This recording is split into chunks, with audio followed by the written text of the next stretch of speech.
I'm Debi Peverill, and you're listening to the weekly tip from Palin's Financial Training Group. I am working my way through a series of tips about credit policies. This is the fourth tip.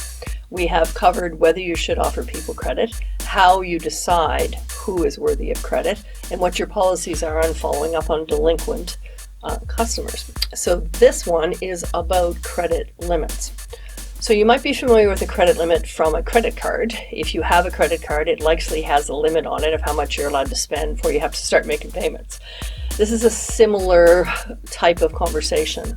For each of the clients you have, they could have a credit limit.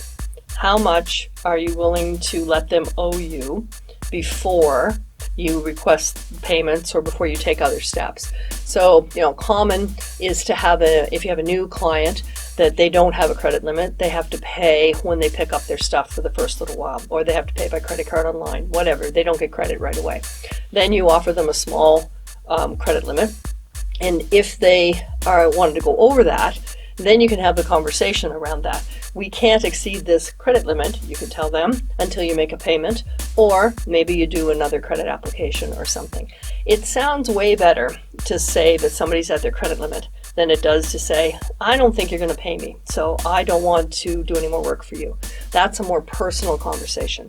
If you talk about a credit limit, that sounds like somebody else did it. And, you can blame your accountant for setting a credit limit. If you don't have an accountant, you can blame me that you set the credit limit that way. But it does make it a little easier to manage.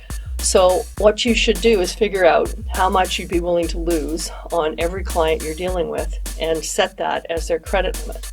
It is best for you to have set up this policy before you actually need it.